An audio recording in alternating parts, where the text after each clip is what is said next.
जय श्री राधे से सद्गुरुवे नमः। श्रीमद् भागवत कथा के चतुर्थ दिवस में आप सभी का हार्दिक अभिनंदन वंदन। समुद्र मंथन हो रहा था और महादेव को विषपान कराने के लिए बुलाया जाता है। आगे की कथा में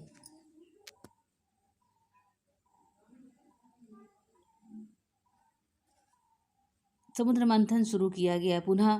तब कामधेनु गाय निकली जो कि ऋषियों को दे दी गई। उसरवा घोड़ा निकला जो राजा बलि को दे दिया गया। ऐरावत हाथी निकला जो कि इंद्र को दे दिया गया। कल्प वृक्ष स्वर्ग भेज दिया गया। अप्सराएं निकली स्वर्ग भेज दी गई। अब तो महाराज देखते ही देखते लक्ष्मी मैया प्रकट हो गई। बोली लक्ष्मी माता की जय। अष्टम स्कंद के अष्टम अध्याय के अष्टम श्लोक के संपुट बना करके अष्टम स्कंद का ब्राह्मणों के द्वारा पाठ करवाते हैं तो उनके घरों में सदा सर्वदा लक्ष्मी मैया का निवास होता है। जैसे हम लोग सुंदरकांड आदि रामायण का पाठ करते हैं, स्वयं न कर पाए तो किसी विद्वान ब्राह्मण से बढ़िया संकल्प करा के पाठ करवाएं तो दीपावली के दिन इस श्लोक के साथ में पारायण करवाते हैं। उनके घर कभी भी लक्ष्मी माता निवास सदैव सदैव के लिए करती हैं। उनके घर मैया लक्ष्मी निवास करती हैं और लक्ष्मी जैसे ही प्रकट हुई तो सबकी आंखें चकाचौंध हो गई। सभी लोग विचार करने लगे कि लक्ष्मी जी हमको मिल जाए। भगवान भी समझ गए कि ये सारे देवता यही चाह रहे हैं कि लक्ष्मी जी उनको मिल जाए। दैत्य भी चाह रहे हैं कि हमको मिल जाए लक्ष्मी जी। भगवान ने कहा एक बात है लक्ष्मी जी, जिसको जयमाला पहना देंगी लक्ष्मी मैया उनकी हो जाएंगी। तो सारे लोग लाइन लगा करके बैठ जाओ। अब सब लाइन लगा के बैठ गए। जितने देवता थे सब सबसे पहले दुर्वासा ऋषि जी पास में गए, लक्ष्मी मैया के पास में गए। फिर दुर्वासा जी को देखा तो लक्ष्मी जी ने कहा तपस्वी तो हैं आप, लेकिन नेक सी छोटी सी बातों पे गुस्सा बहुत आपको आता है। इसलिए लक्ष्मी जी ने उनको भी फेल कर दिया और आगे बढ़ी तो शिव जी नजर आए। विचार करने लगी ये तो बड़े सुंदर हैं परंतु वेश बड़ा ही अमंगल है। थोड़ा और आगे बढ़ी तो मंगल के भवन भगवान नारायण को दिखाई पड़े। लक्ष्मी मैया ने देखा तो परम प्रसन्न हो गई। मन ही मन सोचने लगी ये सही प्रकार से उपयुक्त है, पर एक कमी इसमें भी है। इनमें कौन सी कमी है? ये मेरी ओर देखते ही नहीं है, निहार नहीं रहे हैं, देख नहीं रहे हैं। बाकी सब लोग मुझे टुकुर टुकुर निहार रहे हैं, पर भगवान नारायण मुझे तरफ क्यों नहीं देख रहे हैं? लक्ष्मी के पीछे भगवान पे लक्ष्मी के पीछे भागने पर लक्ष्मी चली जाती है और नारायण के पीछे भागने पर लक्ष्मी अपने आप ही चली आती हैं। इसीलिए सदा सर्वदा नारायण को पकड़ने का प्रयास करना चाहिए, जिससे लक्ष्मी अपने आप हमारे घर आ जाए। मानो ये लक्ष्मी का स्वभाव होता है कि उन्हीं की ओर नहीं देख रहा है, लक्ष्मी ने उसी को स्वीकार किया। जो लक्ष्मी की तरफ नहीं देख रहे हैं, लक्ष्मी मैया उन्हीं की तरफ जाती हैं। तो इसीलिए हमें धन की ओर नहीं, हमें तो परमात्मा पर दृष्टि रखनी चाहिए सर्वदा। जब राम लक्ष्मण सीता माता जी चलते हैं तो सबसे आगे रामचंद्र जी चलते हैं और उनके माता सीता जी चलती हैं ठीक उनके पीछे, और उनके पीछे लक्ष्मण जी, और लक्ष्मण जी सीता जी के पीछे नहीं चलते हैं।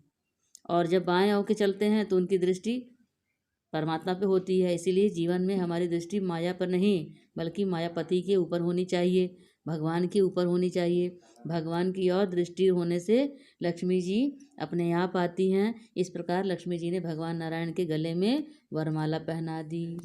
बोली लक्ष्मी नारायण भगवान की जय। अब तो महाराज पुनः समुद्र मंथन प्रारंभ हुआ।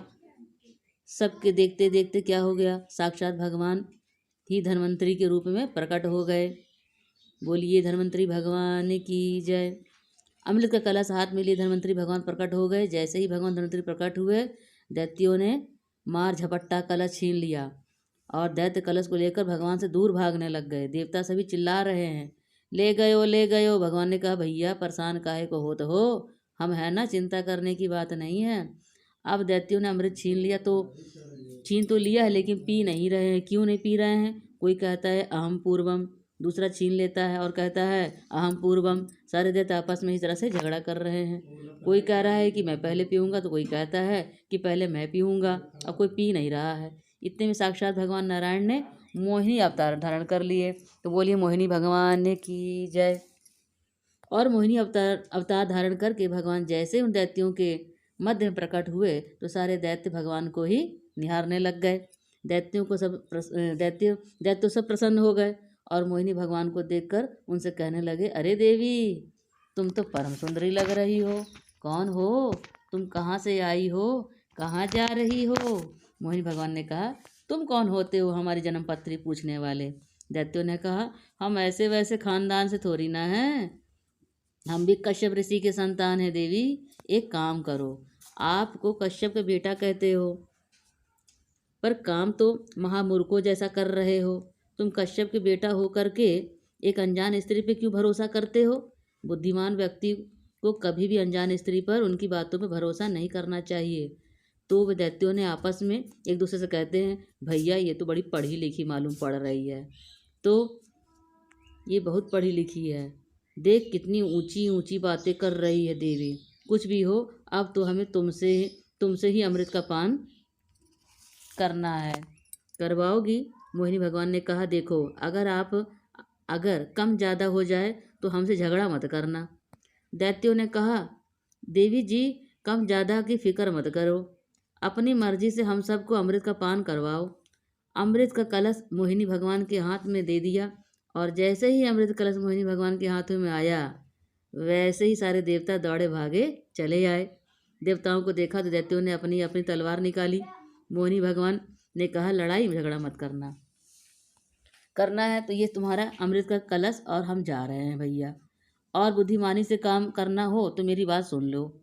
दैत्यों ने कहा, देवी जी आप बताओ क्या करना है। तो मोहिनी भगवान ने कहा, बात यह है कि जो ऊपर ऊपर का जो पानी है ये इन देवताओं को पिला देते हैं और नीचे का जो गाढ़ा माल रहेगा, अमृत है, वो तुम दैत्यों को पिला देते हैं। अब क्या था महाराज, दैत्य तो बड़े प्रसन्न हो गए। वाह रे देवी वाह, हम तो पहले ही कह रहे थे कि तुम बहुत बुद्धिमान हो।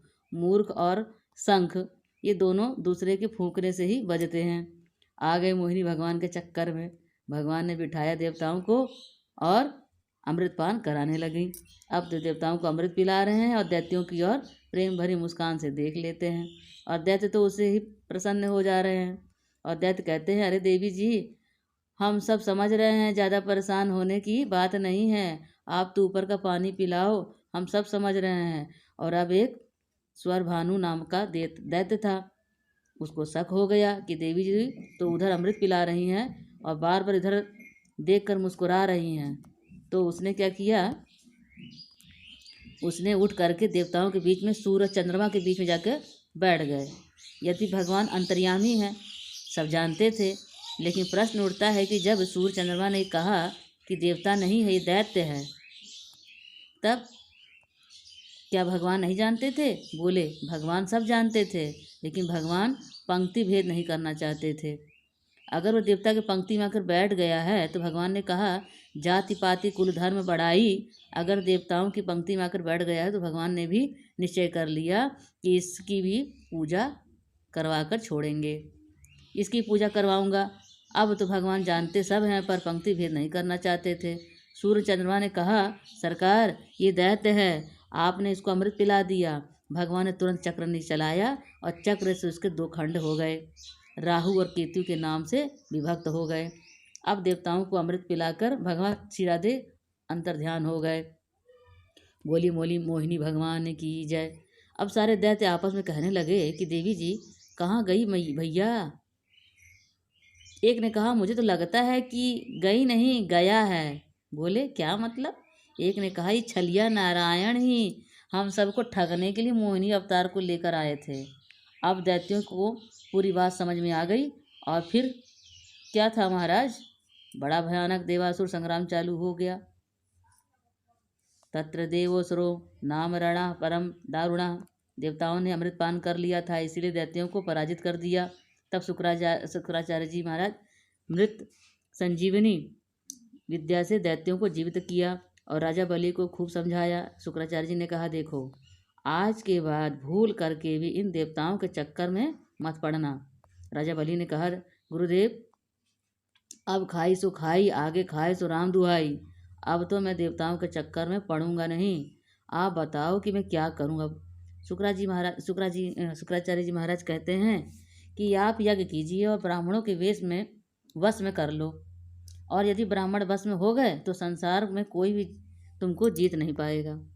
राजा बलि ने यज्ञ किया, 99 यज्ञ पूरे कर लिए, और यज्ञ करके राजा बलि ने ब्राह्मणों को अपने वश में कर लिया, और ब्राह्मणों ने अपनी तपस्या से एक दिव्य तेजोमय रथ राजा बलि को प्रदान किया। और ब्राह्मणों ने कहा, राजन, ये तुम्हारी तपस्या ही आपको प्रदान कर रहे हैं, ये अजय रथ है और इस रथ पर आपको कोई जीत नहीं पाएगा। राजा बलि जब इस रथ पर चढ़ करके स्वर्ग की ओर गए तो सारे देवता स्वर्ग छोड़कर भाग खड़े हुए।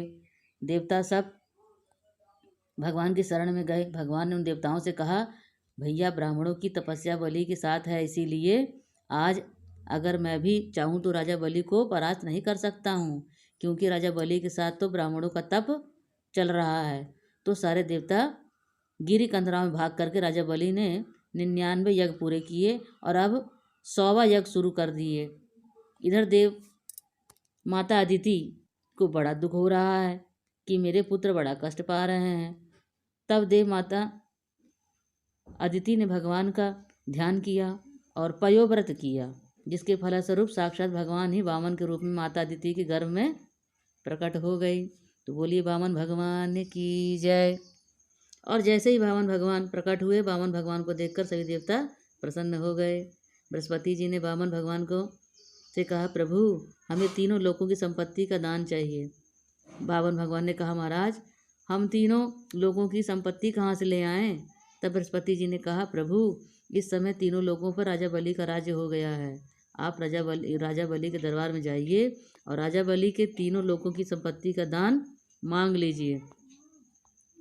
वामन भगवान क्या किए, फिर वहाँ से सीधे राजा बलि के दरबार में आ रहे हैं। वामन भगवान जब राजा बलि के दरबार में आए तो राजा बलि ने भगवान का खूब सत्कार किया, आदर सत्कार किया।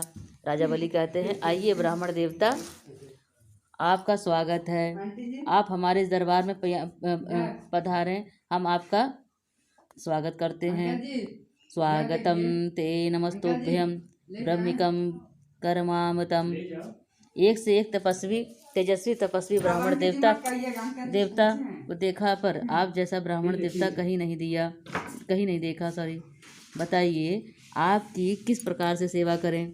आप कहें तो आपके लिए सुंदर सा महल बनवा दें, आप कहें तो आपके लिए कोई सुंदर सी ब्राह्मणी कन्या देख करके आपका विवाह करवा दें। आप बताइए, हम आपके लिए क्या कर सकते हैं?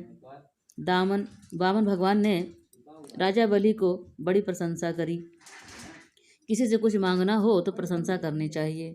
तो आज तो भगवान के भी राजा बलि से कुछ मांगने आए हैं।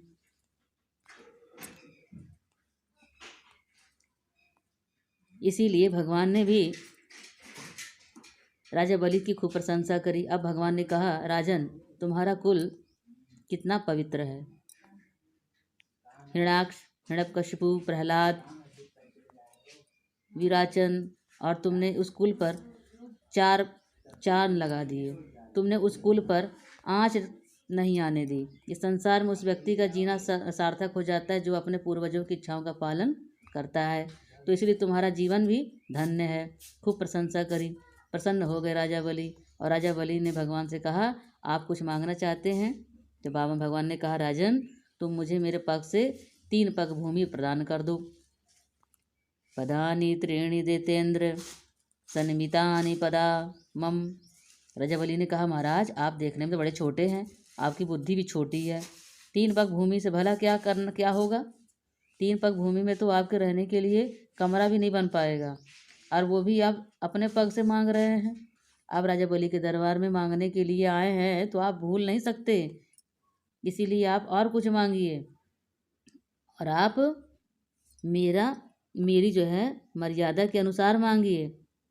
भगवान कहते हैं राजा बलि से कि देखो राजन, जो ब्राह्मण संतोषी होते हैं उनका तेज बढ़ता है, ब्राह्मण यदि संतुष्ट ना हो तो उसका तेज घटता है। इसलिए हम तो संतोषी ब्राह्मण हैं भाई, हमको तो भाई 3 ही पग भूमि ही चाहिए, और वो भी हमारे पैरों के नाप से ही चाहिए। राजा बलि ने कहा, ठीक है सरकार, आप 3 पग भूमि ले लीजिए। वामन भगवान ने कहा, ऐसा नहीं लेंगे, आपको संकल्प करना पड़ेगा। बलि ने कहा, महाराज, अब 3 पग भूमि के लिए क्या संकल्प करवाएंगे? कहते हैं संकल्प करवा के दक्षिणा ना दी जाए तो उसका बहुत दोष लगता है। इसीलिए भगवान संकल्प करवा रहे हैं। अब शुक्राचार्य जी महाराज बैठे बैठे सोच रहे हैं, एक से एक ब्राह्मण मैंने देख लिए, लेकिन आज तक उनके जैसा ब्राह्मण नहीं देखा। शुक्राचार्य जी ने ध्यान करके देखा तो उन्हें ब्राह्मण में साक्षात भगवान नजर आए और इधर संकल्प करने जा रहे थे राजा बलि, और उधर शुक्राचार्य जी बोल पड़े, राजन रुक जाओ। देखिए किस प्रकार से गुरुदेव अपने शिष्य की रक्षा करते हैं। शुक्राचार्य दैत्यों के गुरु हैं, अब अपने शिष्य को बता रहे हैं कि रुक जाओ, तुम संकल्प मत करना, तुम जानते हो नहीं हो कि कौन है। तो बलि ने कहा, गुरुदेव जी ये तो वामन है। शुक्राचार्य जी ने कहा, ये न वामन है न तिरपन है, ये साक्षात भगवान नारायण है। देवताओं का कार्य सिद्ध करने के लिए अवतार लेकर आए हैं, इसलिए अगर संकल्प किया तो ये भिखारी बनाकर छोड़ेंगे तुमको, संकल्प मत करना। राजा बलि की आंखों में आंसू आ गए। धन्य हो गुरुदेव, आपने तो मुझे भगवान का दर्शन ही करा दिया, मैं तो इसको पहचान नहीं पा रहा था, पर आपकी कृपा से मैंने इनको पहचान लिया। शुक्राचार्य जी ने कहा, देखो मेरी बात सुनो, मेरी बात मान लो, संकल्प मत करना। राजा बलि ने कहा, संकल्प तो हम करेंगे ही, क्योंकि यदि वाणी से कुछ कह दिया जाए तो वो भी संकल्प ही होता है गुरुदेव। शुक्राचार्य जी ने श्राप दे दिया, जाओ हम श्राप देते हैं कि तुम श्रीहीन हो जाओ। पुराणांतर ऐसा प्रसंग आता है कि भगवान राजा बलि से कहा कि भैया अब यदि संकल्प करना हो तो करो, वरना अपने राम हम अपने राम चले। राजा बलि ने कहा, भगवान हम संकल्प करने के लिए तत्पर हैं। और जैसे ही संकल्प का पात्र उठाए तो शुक्राचार्य जी कमंडलू क्षेत्र में जाकर के बैठ गए कि जल गिरेगा ना संकल्प होगा। अब क्या होगा? अब राजा बलि बार बार कमंडलू से जल निकालते हैं, जल निकलता ही नहीं। वामन भगवान जी क्या करते हैं, राजा बलि से कहा, लगता है बहुत दिनों से कमंडल में जल नहीं निकला है, इसीलिए कुछ फंस गया है, इसमें मुझे लाइए जरा से मैं ठीक कर देता हूँ। अब भगवान ने जैसे ही कमंडल लिया, शुक्राचार्य जी डरने लग गए। भगवान ने एक ही सीख ली और उसको कमंडलों में प्रविष्ट किया तो शुक्राचार्य जी की एक आँख गोविंदाय नमो नमः हो गया। शुक्राचार्य जी विचार करने लगे, न लेना न देना, उल्टा एक आँख ऐसे ही गवा दी मैंने। भगवान ने कहा, राजन संकल्प करो। जैसे राजा बलि ने संकल्प किया, भगवान ने विराट रूप बनाया और एक चरण नीचे के सब लोगों को नाप लिया। अतल वितल सुतल तलातल रसातल महातल पाताल, और एक चरण उठाया तो ऊपर के सब लोग नाप लिए। भू भुव स्वह मह जन तप सत्य, सारे लोगों को नाप लिया। जब भगवान का चरण ऊपर गया तो ब्रह्मांड कपाट में छिद्र हो गया और भगवान के चरणों का प्रक्षालन करते हुए गंगा जी दिव्य धारा प्रकट हो गई। बोले गंगा मैया की जय। भगवान ने दोनों चरणों में ऊपर नीचे के तीनों पगों को नाप लिया। भगवान ने कहा, राजन अब राजा बलि को डांटने लगे, बता अब तीसरा चरण में कहाँ रखूं। भगवान ने राजा बलि को वरुण पास में बांध लिया, फिर भी राजा बलि का धैर्य नहीं छूटा।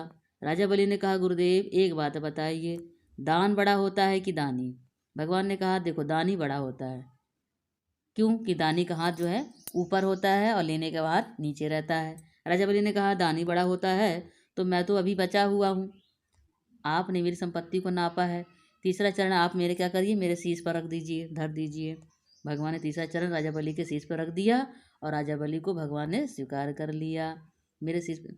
फिर भगवान ने राजा बलि को सूतल लोक का राजा बना गया और कहा, राजन अगले मनवंतर के इंद्र तुम ही रहोगे, तब तक सूतल लोक में जाकर के राज करो और कोई वरदान मांगना चाहते हो तो मांग लो। राजा बलि ने कहा, प्रभु मुझे आपकी मूर्ति बड़ी सुंदर लगती है, आपकी जो प्यारी छवि बड़ी सुंदर लगती है, तो जब भी मैं अपने घर के दरवाजे से निकलूं तो मुझे आपका ही दर्शन हो जाए। भगवान ने आशीर्वाद दिया और भगवान आज भी 4 महीने बलि के यहाँ रहते हैं। हमारे यहाँ एकादशी जो होती है देवशयनी एकादशी, उसके 4 महीने बाद आती है देवशयनी उठनी एकादशी, जो जब देवशयनी एकादशी कहते हैं रहती है तो भगवान बलि के यहाँ से चले जाते हैं। इसीलिए उस काल में शादी विवाह सब वर्जित हो जाता है 4 महीने के लिए। तो इस प्रकार से भगवान ने राजा बलि पर कृपा की और ब्रह्मादि देवताओं ने भगवान की स्तुति करी। इस प्रकार एक मनवंतर भगवान ने मत्स्य अवतार लेकर के सत्यव्रत मनु की रक्षा की है। और अब नवम स्कंद में हम प्रवेश करते हैं। नवम स्कंद में 24 अध्याय है। 12 अध्याय में सूर्यवंश का वर्णन है और 12 अध्याय में चंद्रवंश का वर्णन है। सूर्यवंश जिसमें आए भगवान रामचंद्र जी और चंद्रवंश जिसमें आए भगवान कृष्णचंद्र जी।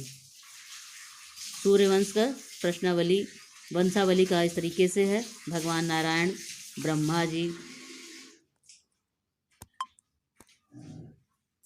मारीची, कश्यप, विवस्वान, सूर्य, श्राद्धेव, मनु, नभक, नाभाग, अमरीश जी आए, इक्ष्वाकु, विकुक्षी, पुरंजय, अनेना, पृथु, विश्वरंधी, चंद्र, युवनासव, शाब्रस, बृहस्व, कुवलयासव, कपिलासव, हर्यस्व, निकुंभ, वरहणासव, कृशासव, सैनजीत और युवनासव, मानधाता, अमरीश जी, पुरुकुत्स, त्रस सदस्यु, अनरण्य, हर्यस्व, अरुण, त्रिबंधन, त्रिशंकु, हरिश्चंद्र जी, रोहित, हरित, चंप, सुदेव, विजय, भरुक, वृक, बाहुक, सानर। 60,000 पुत्र हुए दूसरी पत्नी से, असमंजस, अंशुमान और दिलीप, भागीरथ, श्रित, मनाब, सिंधुदीप, अयुतायु, ऋतुपर्ण, सर्वकाम, सुदास, सौदास, अस्मक, मूलक, दशरथ, एडविड, विश्वसा, खटवांग, दीर्घबाहु, रघु, अज, दशरथ, श्री राम, लक्ष्मण, भरत और शत्रुघ्न। जब सूर्यवंश की चर्चा करनी हो तो आइए हम लोग श्री राम जी की चर्चा कर लेते हैं। सूर्यवंश जिसमें एक से बढ़कर एक प्रतापी राजा हुए, उसी वंश में साक्षात परब्रह्म परमात्मा ही 4 रूपों में अवतरित हुए। सीताराम सीताराम, सीताराम सीताराम। साक्षात हरि की अयोध्या में दशरथ नंदन के रूप में अवतरित हुए। देवताओं की प्रार्थना पर साक्षात परब्रह्म परमात्मा ही प्रकट हो गए। भगवान राम का चरित्र हम सबको शिक्षा देने के लिए हुआ है। राम जी के कई रूप हमें मानस में दृष्टिगोचर होते हैं। पति के रूप में राम है, भाई के रूप में है राम, पुत्र के रूप में है राम, राजा के रूप में है राम जी और ईश्वर के रूप में है राम जी। राम जी के कई रूपों की चर्चा श्री रामचरितमानस में है। कोई व्यक्ति यदि राम जी के चरित्र को प्रेम पूर्वक श्रवण कर ले तो उसका जीवन निर्मल हो जाता है। ये रामचरितमानस की विशेषता है। कैसा पावन चरित्र है। भगवान राम का कहाँ तो राजा बनने जा रहे थे और कहाँ 14 वर्ष का वनवास प्राप्त हुआ। वनवास के शब्द को सुन करके भी भगवान को मानस पर कोई प्रभाव नहीं पड़ा और पिता की आज्ञा का मानकर भगवान राम, लक्ष्मण और सीता जीवन को गए। वन में भगवान जी श्री राम नाना प्रकार की लीलाएं करते हैं। वन बसी कीन्हे चरित अपारा, वनवास में रखे करके राम जी ने अपार चरित्र किए हैं। इसीलिए पार्वती मैया ने 20 प्रश्न किए हैं। पार्वती जी ने भगवान शिव से, जिसमें 8 निर्गुण पक्ष से हैं और 12 सगुण पक्ष से हैं, उसी का एक प्रश्न है। वन बस कीन्हे चरित अपारा, कहु नाथ जी रावण मारा। हे नाथ भगवान, वन में रह करके जो अपार चरित्र किए वो कृपा करके हमें सुनाइए। तो राम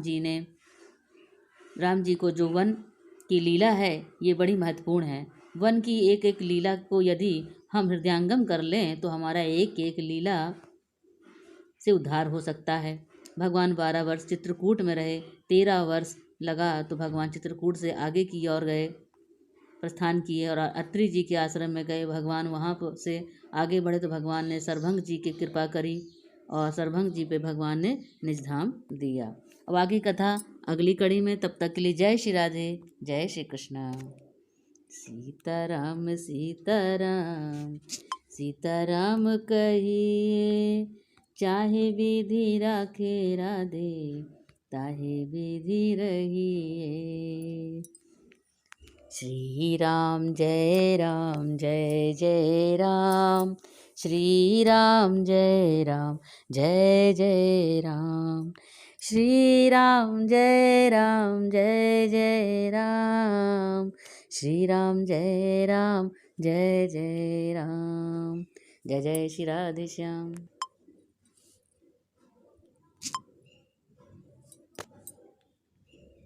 श्री राम जय